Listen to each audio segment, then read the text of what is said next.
The only easy day was yesterday. That isn't just a tough-sounding quote. It's the motto of the United States Navy SEALs, the Navy's go-to special ops crew. These guys are absolute beasts when it comes to small team missions, dropping into just about any kind of terrain you can imagine, from the ocean to the jungle, city streets, icy wastelands, high up mountains, and even the middle of the desert. Wherever the chaos is, they are built to handle it. You probably heard Navy SEALs many times, but have you ever wondered what actually makes up a SEAL team? Stick around, we're breaking it all down in this episode.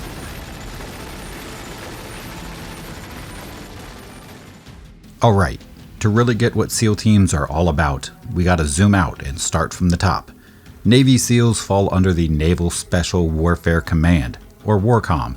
Under Warcom, things break down into groups, which are split into SEAL teams, and then it gets more granular. Task units, platoons, and smaller squads doing the dirty work. There are around 3,000 active duty SEALs and about 200 in the reserves, spread out in various teams. These teams are posted up on both the west and east coasts. Then there's a Tier 1 group known as Devgru, formerly called SEAL Team 6.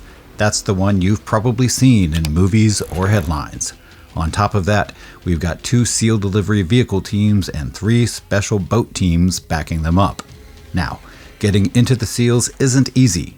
BUDS, that's basic underwater demolition SEAL training, is absolutely brutal. We're talking an insane 75 to 80% dropout rate. Most folks either tap out from the pressure, get hurt, or just can't hit the crazy high standards.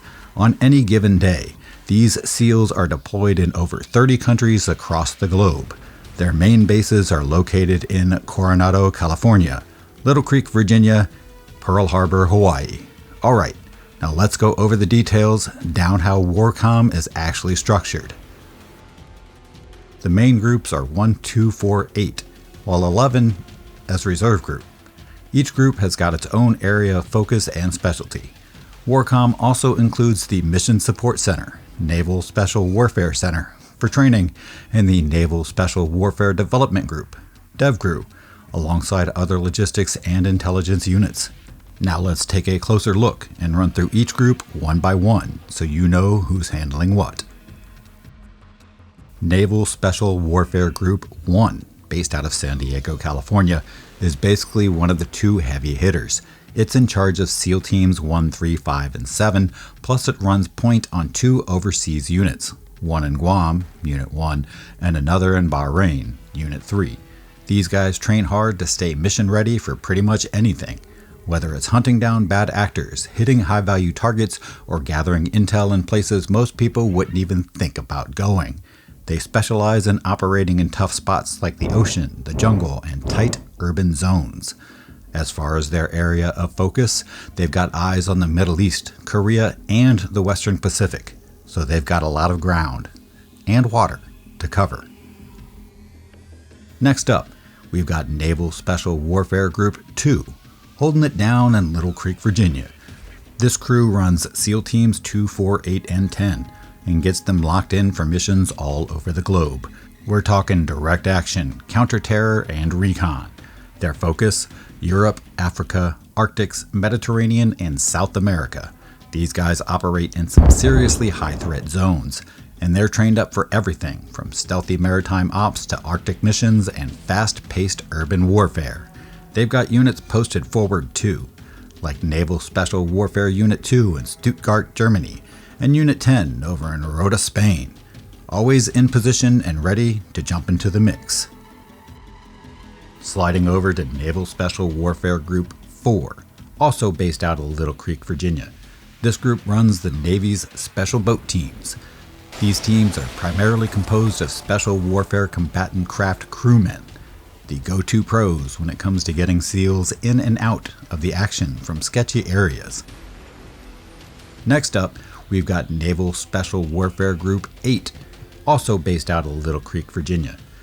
They run SEAL Delivery Vehicle Teams 1 and 2, one out of Pearl Harbor, the other at Little Creek. These guys run mini-subs that quietly ferry SEALs in and out of enemy zones, all while staying deep and undetected. Then you've got these special reconnaissance teams, SRT 1 and 2, who are all about collecting the intel before things go loud. They use next-gen tech, drones, cyber tools, all that spy game gear to keep eyes on targets and get the SEALs locked in with the intel they need. Last but definitely not least, we've got Naval Special Warfare Group 11, based out in San Diego, California. They handle the Navy SEALs Reserve, including SEAL Teams 17 and 18. This group's basically in charge of about 800 reservists. SEAL Team 17 operates right out of Coronado, while Team 18 holds it down at Little Creek, Virginia. Then there's the Mission Support Center over at Warcom. Based in San Diego, these guys are the brain behind the scenes. They're the ones making sure all the ISR, intelligence, surveillance, and reconnaissance stuff is ready to roll, from training and gear to global ops. Basically, if you need the battlefield prepped before boots hit the ground, these folks are already on it. Now let's focus back to SEAL teams discussed in Group 1 and 2. These SEAL teams are deployed as Naval Special Warfare Squadrons or Special Operations Task Forces anywhere in the world. Let's break down a typical SEAL team, its task units, troops, and squads. Navy SEALs are often called team guys. Once you're in, you're rolling with a team for your whole career. They roll deep with SWIC guys, SDV operators, EOD techs, and crypto support teams. The size of a typical SEAL team consists of 2 to 4 task units and support staff. Altogether, a full SEAL team with all its platoons, task units, and support staff adds up to about 300 people.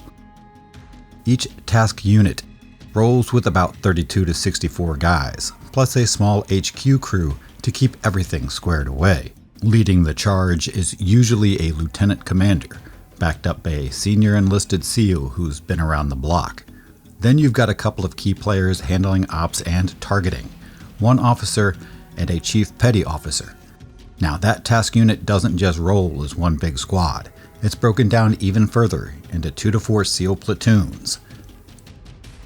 Each 16-man SEAL platoon isn't just one big pack rolling out together. They can split into 2 8-man squads or 4 4-man fire teams, or go real surgical with 8 2-man sniper or recon teams. Usually, you've got a lieutenant running point as the officer in charge, with a seasoned platoon chief keeping things tight on the enlisted side. Each of the 2 main squads is led by a TJG and a squad leader. It's all about having the right mix of leadership and boots on the ground, ready to roll out and handle business. A squad is the smallest, tightest unit in the SEAL lineup. Each squad is loaded with specialists and are configured depending on what kind of mission they're taking on. Here's a quick peek at who's who in a typical SEAL squad. Team leader.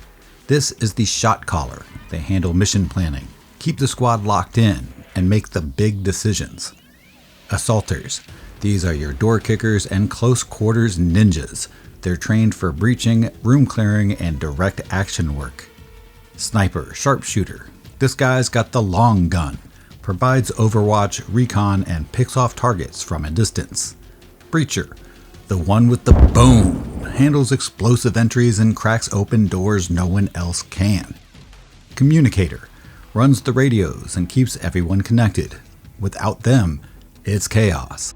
But that's just the core. Depending on the mission, squads can flex and swap in these specialists.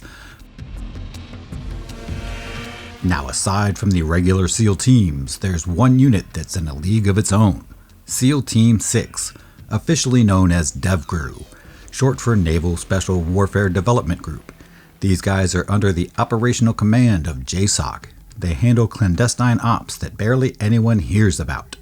Based on the East Coast, Devgru pulls its operators from the best of the best, guys who already crushed it in regular SEAL teams. Honestly, Devgru deserves a whole separate video. If you want a deep dive into their teams, training, gear, and legendary ops, drop a comment or hit me up. Let's shift gear and talk about SEAL Delivery Vehicle Teams, or SDV teams. The whole idea actually takes a page out of the playbook from Italian frogmen back in World War II.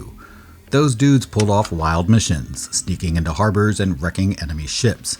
Fast forward to now, and SDV teams are rocking high-tech mini-subs that let them glide in stealth mode way behind enemy lines. SDVs are the go-to guys when the swim's too long or the gear's too heavy for SEALs. Most of the time they launch out of submarines, but they can also roll out from shore bases or surface ships if needed. They pull off sabotage missions. Think placing mines under enemy ships or locking down a harbor to stop traffic dead. They're also perfect for recon, sneaking in close, dropping off sensors, scoping things out, and then sending back intel.